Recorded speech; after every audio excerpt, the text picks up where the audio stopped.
영국 소설 중에 대주교의 죽음이라고 하는 소설이 있습니다. 허버트 조지 웰즈라고 하는 영국 작가가 쓴 단편 소설입니다. 그 내용을 간단하게 여러분에게 요약하면 이렇게 됩니다. 대주교가 있었습니다. 대주교 그러면 영국 국교회에서는 교황과 같은 존재라고 할 수 있죠. 대주교가 있었어요. 믿음이 좋습니다. 항상 기도하고 성경 보고 아주 경건하게 사는 그런 사람입니다. 매일 아침 일어나서 묵상으로 하루를 시작합니다. 종일 기도를 반복하면서 하여튼 기도하면서 살아가는 분입니다. 이분이 매일 시간을 정해놓고 그렇게 규칙적으로 성전에 나가서 하나님께 기도합니다.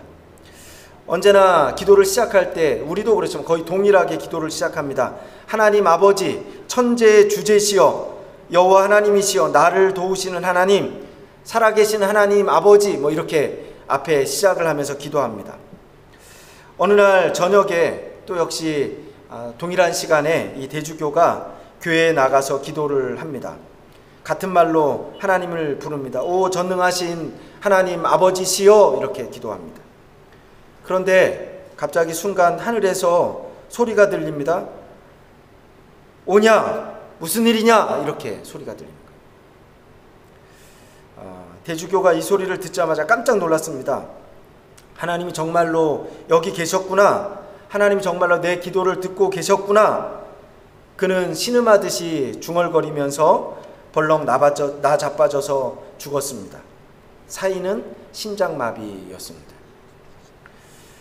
하나님 내 기도를 들어주십시오. 내 기도를 들어주십시오. 평생 그렇게 기도를 했는데 정말로 하나님께서 내가 여기 있다. 이 한마디를 듣고는 너무나 놀라서 대주교가 죽은 것입니다. 이게 그 소설, 간단한 소설 내용입니다. 이 소설은 아주 날카로운 풍자를 담고 있습니다. 그는 평생 하나님을 믿었습니다.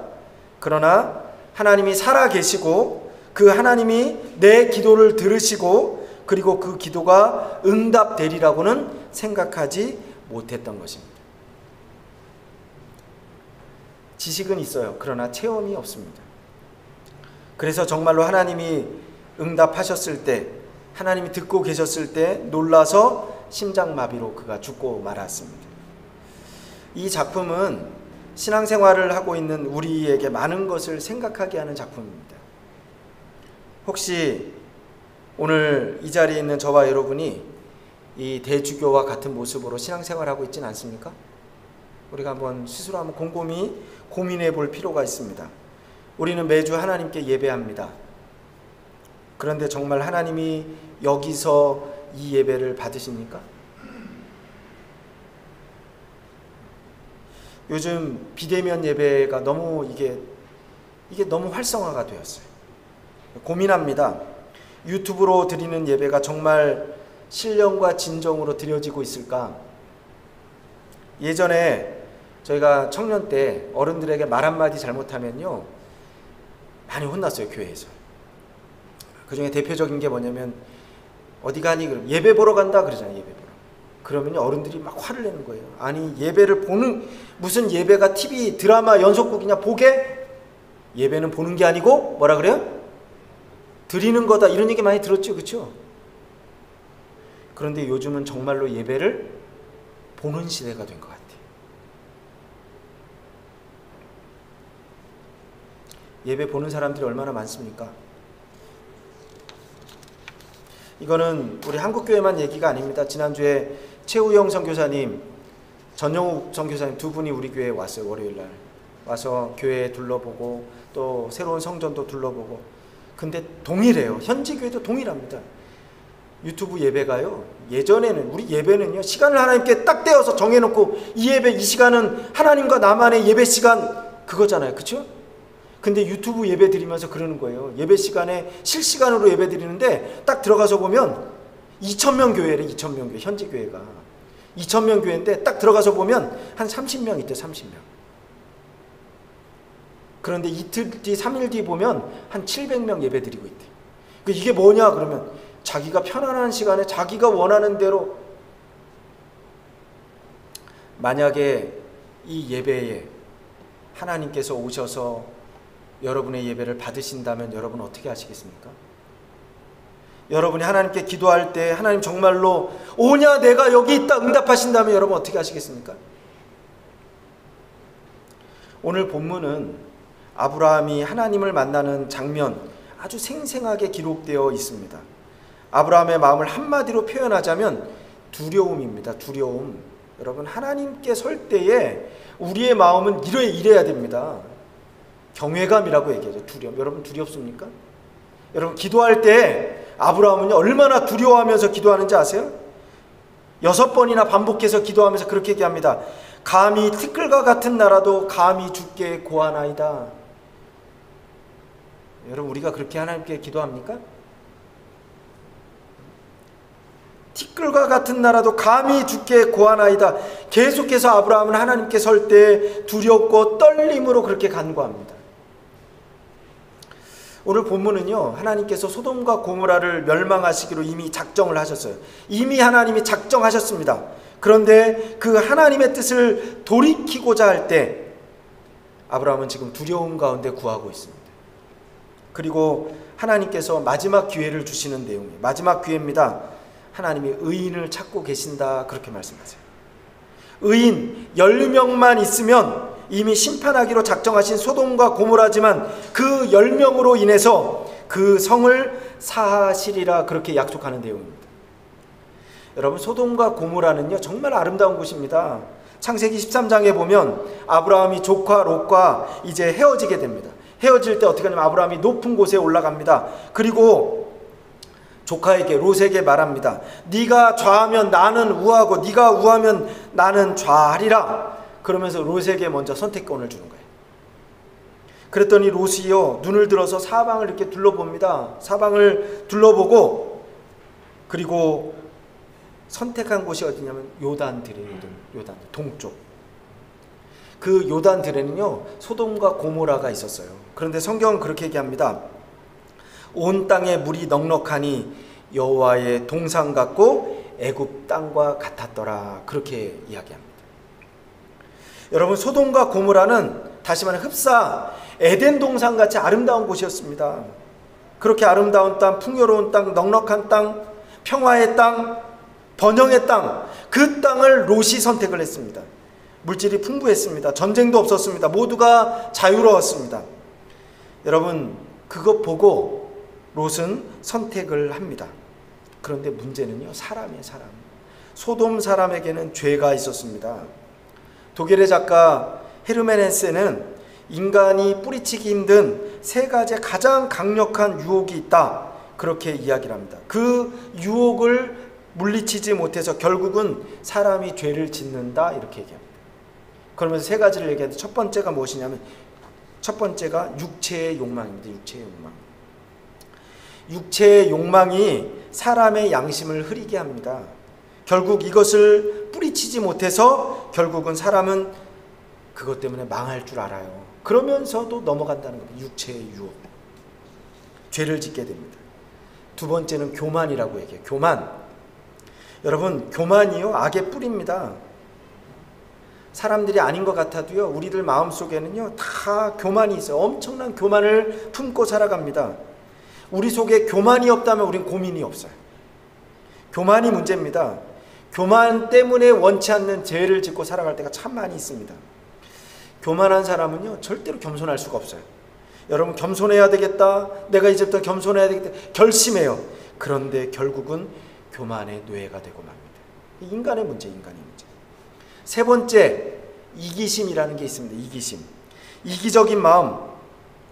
닥터 브라운이라고 하는 시카고 대학교 교수가 있습니다. 이분이 20세기와 21세기를 위한 특별 강연, 특강이라고 하는 강연에서 그가 그렇게 이야기를 합니다. 이 시대의 가장 큰 문제가 가정이라는 거예요. 가정. 모든 문제의 근원은 가정이다. 그렇게 얘기합니다. 그러면서 그렇게 얘기해요. 모든 사건 뒤에 범인을 딱 잡고 그리고 제일 먼저 묻는 게 뭐죠? 제일 먼저 연구하는 게 그 사람의 가정 환경이 어떻게 되는가 그 연구하는 겁니다. 이 사람이 자랄 때 어떤 가정 환경에서 자랐게 돼서 이렇게 되었는가? 그러면서 모든 문제의 그 근원이 가정이라는 겁니다. 그러면서 그가 그렇게 가정이 된 첫 번째 이유가 이기주의자 때문이다, 이렇게 얘기합니다. 여러분, 이기주의를 버리지 못합니다. 남을 위해서 희생할 마음이 없습니다. 그런데 문제는 심지어 가족을 위해서도 희생하지 않는 마음이 이기주의예요. 나밖에 모릅니다. 오직 나뿐입니다. 이 이기심 때문에 결국은 가정이 파괴가 되었어요. 그리고요, 이 시대가 지금 이렇게 어려워졌다, 이렇게 얘기합니다. 오늘 본문을 보면 소돔과 고모라가요, 죄 때문에 멸망합니다. 그렇죠? 죄 때문에 멸망해요. 그런데 여러분, 소돔과 고모라의 죄가 뭔지 아세요? 죄 중에서도요, 특별히 소돔과 고모라를 멸망시킨 죄가 무엇인가? 성경학자들은 그렇게 생각을 합니다. 그것은 바로 성적인 죄다, 그렇게 얘기해요. 성적. 그래서 오늘도요, 영어 사전을 찾아보면 소도마이트라고 하는 단어, 이게 원래 뜻은 소돔 사람이라는 뜻이에요. 소돔 사람, 소도마이트. 그런데 그 소도마이트라고 하는 그 사람의 뜻을 보면 영어 사전에 이런 설명이 붙어 있습니다. 남색하는 자, 호모, 수간자, 이상 성행위자, 이런 단어가 뜻이 거기에 붙어 있어요. 여러분, 코로나 시대를 지내면서요, 우리가 요즘 보면은 가끔 바이러스로 전파되는 질병들에 대해서 우리 관심을 많이 갖습니다. 그 중에 우리가 잘 알고 있는 바이러스로 전파되는 그 질병 중에 하나가 에이즈라고 하는, 우리 다 들었을 거예요. 에이즈라는 건요, 코로나처럼 바이러스로 전파되는 질병입니다. 그 바이러스가 뭐냐면 코비드가 아니고 그거는 HIV라고 하는 바이러스예요. 이 바이러스는 인체 면역 결핍증이라고 하는 바이러스입니다. 그러니까 이 바이러스에 의해서 이게 전파가 된다는 거예요. 무서운 것이죠. 참 무서워합니다. 아직도 이게 극복되지 못한 질병이기 때문에 그렇습니다. 그런데 이 에이즈라고 하는 질병에 대해서 잘못된 편견들을 많이 가지고 있다는 겁니다. 그 에이즈에 대해 설명하는 자료들을 보면 여러분, 그 병에 대해서 이렇게 얘기합니다. 이 병은 예방하기 가장 쉬운 질병이다. 그리고 그러나 가장 치명적인 질병이다, 이렇게 나왔어요. 이 두 마디로 다 설명이 된대요. 여러분, 에이즈는요, 예방하기 가장 쉬운 질병, 그런데 가장 치명적인 질병. 참 아이러니한 설명입니다. 세상에서 예방하기 가장 쉽다는 겁니다. 다시 말하면 정상적으로 사는 사람, 옳게 사는 사람은 절대 걸리지 않는 질병입니다.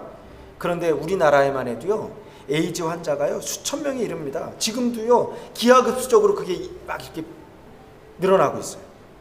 놀라운 것은요, 에이즈 걸린 사람이 일부러 에이즈를 전파하고 있대요.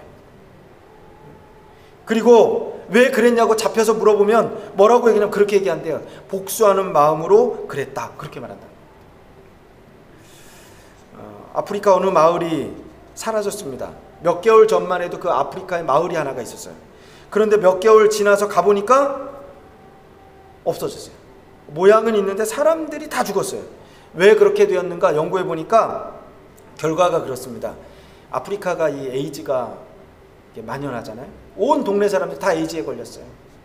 아이들은 태어날 때 부모에게 유전적으로 에이즈에 걸리고, 에이즈로는 절대 죽지 않습니다. 그런데 에이즈에 걸린 사람은요, 말라리아, 감기만 걸려도, 작은 병에 걸려도 이기지 못하고 죽어요. 이게 면역 결핍증이거든요. 후천성 면역 결핍증. 여러분, 이게 얼마나 무서운 얘기인지 모릅니다. 면역력이 없어요. 면역력이. 어느 나라, 어느 사회, 어느 개인이든지 우리가 분명히 알아야 됩니다. 무엇 때문에 멸망하는가? 여러분, 소돔과 고모라가 죄로 인해서 멸망했습니다. 경제 때문에 망하는 것 아닙니다. 정치 때문이 아닙니다. 전쟁으로 망하는 것도 아닙니다. 그 뒤에 분명히 아주 중요한 요소가 있는데 그게 바로 죄라는 거예요. 죄로 인해서 결국은 멸망합니다. 오늘 본문도 그래요. 그런데 오늘 본문을 가만히 보면 내용이 거기서 머물지 않습니다. 좀 더 자세히 살펴보면 소돔과 고모라는 분명히 죄로 인해서 멸망했습니다. 그런데 오늘 성경은 조금 다르게 우리에게 말씀하고 있습니다. 더 정확하게 왜 소돔과 고모라가 멸망했는가? 오늘 성경은 그렇게 얘기해요. 하나님이 찾으시는 의인이 없어서 멸망했다는 겁니다. 소돔과 고모라는 죄 때문에 멸망할 수밖에 없었습니다. 그러나 하나님은 의인을 찾고 계십니다. 몇 명? 10명.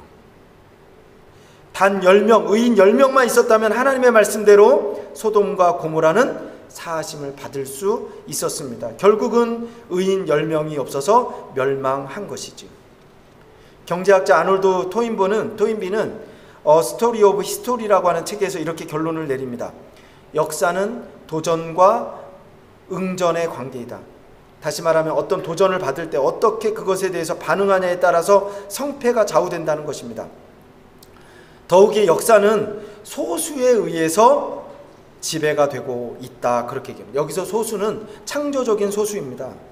우리가 너무나도 많이 경험을 했죠. 지도자를 누구 세우는가? 아까 우리 장로님 기도할 때 우리나라 대통령이 잘 세워지기 위해서 여러분 우리 기도해야 됩니다. 한 사람 지도자 잘못 세우면요, 여러분 우리나라가 이게 참 어려움 당하잖아요. 한 사람 잘 세우면요 나라와 민족이 부흥할 수 있는 거예요. 이게 바로 창조적인 소수라는 겁니다. 오늘 성경은요 그 창조적인 소수를 의인 10명이라고 표현하고 있어요. 여러분 제가 한번 질문할까요? 좋은 환경에서 좋은 사람이 나오죠, 그렇죠? 맞죠? 그런데 성경의 가르침은 그렇지 않아요. 반대로요, 좋은 사람이 있어야 좋은 환경이 되는 것입니다. 그래서 항상 환경이 문제가 아닙니다. 문제는 바로 사람입니다. 그래서 성경은 항상 해답이 뭐냐면 사람이에요. 하나님은 누구를 찾으시는가? 항상 사람을 찾으십니다. 사람이 문제입니다. 오늘도 하나님은요 이 땅 가운데 사람을 찾고 계십니다. 하나님의 말씀을 듣고 하나님의 말씀을 믿고 하나님의 말씀대로 순종하는 사람, 바로 그런 사람을 찾고 계세요. 그러니까 성경에 보면 그 사람이 의인입니다. 의인. 아브라함 완전한 사람 아닙니다. 흠과 티가 많잖아요, 그렇죠? 애굽에 내려가서 자기 아내를 누구라 그러냐면 누이라고 거짓말하고, 한 번 한 것도 아니고 2번씩이나. 그런데 성경은 분명히 말합니다. 창세기 15장 6절에 보면요, 로마서 4장 3절 말씀에도 동일합니다. 아브라함이 하나님을 믿음에 하나님이 이를 의로 여기셨다, 이렇게 얘기합니다. 여러분 기독교의 핵심 교리입니다. 이게 믿음의 의로 여기셨다. 이신칭의라는 겁니다. 믿음으로써 의롭게 여기신다. 여러분 의인은 다른 거 아닙니다. 믿음 있는 사람이에요. 그 믿음을 가지고서 하나님의 말씀을 듣고 순종하는 사람. 그래서 아브라함이 믿음의 조상이 된 것이에요. 가끔 그런 생각을 합니다. 만약에 롯이 아니고 아브라함이 소돔에 있었다면 소돔은 어떻게 되었을까? 여러분 롯이 아닌 아브라함이 소돔에 살았다면 하나님께서 아브라함을 보시고 소돔을 용서하셨을 것입니다. 왜 그렇게 얘기하냐고요? 말씀을 한 곳만 찾아볼까요? 예레미야서 5장 1절 말씀입니다. 예레미야 선지자에게 예루살렘 멸망 앞에서 말씀하시는 하나님의 음성입니다. 예레미야 5장 1절입니다.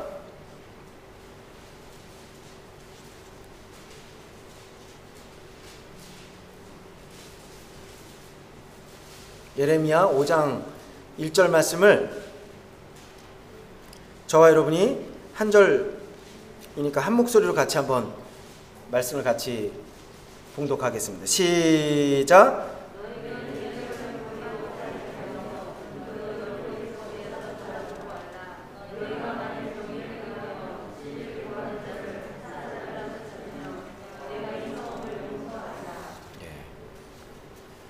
예루살렘 멸망 앞에 두고 예레미야 선지자가 외치는 내용입니다. 예루살렘 가서 거리 다니면서 10사람 아닙니다. 몇 사람이요? 딱 한 사람만 찾아라. 의로운 사람, 정의를 행하는 사람, 공의로운 사람, 딱 한 사람만 찾아라. 그러면 내가 예루살렘을 용서하리라. 그런데 역사적으로요, 우리 성경 읽어보면 예루살렘 어떻게 됐어요? 멸망했습니다. 소돔과 고모라는요 의인 10사람이 없어 멸망했죠. 예루살렘은 의인 몇 명이 없어서 멸망했을까요? 한 사람 의인만 찾으면 내가 이 성을 사하리라. 한 사람만 찾으면 하나님의 가슴 아픈 절규의 말씀이 바로 그 말씀이에요. 출애굽기 32장에 보면요, 이스라엘이 광야에서 황금 송아지를 만들어서 우상 숭배합니다. 하나님이 얼마나 진노하시는지 모세에게 그렇게 말씀합니다. 내가 이 백성을 보니 이 백성이 목이 곧은 백성이로 내가 이 백성을 진멸하리라. 그리고 그러는 거야. 내가 너를 통해서 네 후손을 통해서 내가 새로운 민족을 내가 일으키겠다. 그렇게 말씀하세요. 그때 모세가요 하나님께 이렇게 아뢰입니다. 정히 이 백성을 진멸하시려거든 당신이 기록하신 그 생명책에서 내 이름을 지워버려 주소서. 정말 당신이 이 백성을 멸하실 것이면 나도 이 백성과 함께 죽겠습니다. 목숨을 걸고 민족을 위해서 중보했습니다. 이 한 사람, 결국은요 모세 한 사람의 기도 때문에요 하나님이 그 진노를 거두십니다. 여러분 성경에 보면 한 사람의 한 사람, 소돔과 고모라의 이런 의인 10사람 아닙니다. 한 사람이 없었어요. 하나님이 찾으시는 그 한 사람이 없었습니다. 그래서 결국은 멸망했습니다. 예루살렘이요 결국은 멸망합니다. 그런데 이스라엘 백성, 광야에 있었던 이스라엘 백성은 왜 멸망하지 않았는가? 그렇게 목이 곧은 백성 한 사람이 있었잖아요. 그 사람이 누구예요? 모세잖아요. 모세. 예전에 제가 인도네시아 온 지 얼마 안 됐을 때 한국에서 손님이 한 분 오셨어요. 여자분이. 처음에 저한테 전화해서 오겠다고, 방문하겠다고. 제가 좀 의아해서 이분이 왜 올까, 여기 와서 왜 올까 궁금했습니다. 오셨어요. 이분이요 가정에 문제가 있고요, 교회 생활에 문제가 있고, 인간관계도 문제가 있고, 정말 힘든 분이었어요. 모든 관계가 문제가 있어요. 그러니까 답답하니까 인도네시아 저를 찾아온 거예요. 같이 찾아와서 여기 일주일 동안 있었습니다. 그분이 와서 그 시간 동안 너무 많은 이야기를 했어요. 그런데 여러분 솔직히 말해 힘든 사람이 막 힘든 이야기하면 듣는 사람이 더 힘들어요. 그거 아시죠? 그러니까 우리가 잘 만나야 돼요. 사람을 막 힘든 얘기하면요 목회자 너무너무 힘들어요. 좋은 얘기해야지 목회자 좋지. 그리고 이제 시간이 지나서 이분이 한국으로 돌아가는 거예요. 이제 비행장까지 가서 제가 배웅을 했습니다. 그분이 돌아가면서 그렇게 얘기해요. 목사님 정말 고맙습니다. 제가 여기 와서요 많이 회복이 됐습니다. 휴식 누리고 제가 돌아갑니다. 그 돌아갔어요. 그분이 돌아가고 난 다음에 제가 그분의 문제점이 뭔지 깨달았다니까요. 그게 뭐였냐면 제가 일주일 동안 그분과 같이 있으면서 깨달은 게 딱 하나예요. 그분이 도대체 남의 말을 안 들어. 무슨 말인지 아시겠어요? 자기 말만 해. 너무 말을 많이 하니까 들을 수가 없어요. 귀가 있어도 들리지 않은 것입니다. 여러분 이게 심각한 문제입니다. 예수님도 말씀하시잖아요. 들을 귀 있는 자들은 들을지니라. 여러분 오늘 우리가 하나님의 음성을 좀 듣기를 소원합니다. 이 시대가 문제가 있어요. 코로나 문제가 있습니다. 우리나라 분명히 문제 있습니다. 우리 교회도 문제 있을 수 있어요. 여러분의 직장 문제가 있을 수 있습니다. 그런데 우리가 분명히 오늘 말씀을 통해서 깨달아야 돼요. 그런데 소돔과 고모라에 하나님이 찾으시는 그 한 사람이 여러분이 되기를 주님의 이름으로 축원합니다. 바로 내가 되기를 원합니다. 여러분 한 사람 때문에 하나님 우리 교회에 복을 주실 줄로 믿습니다.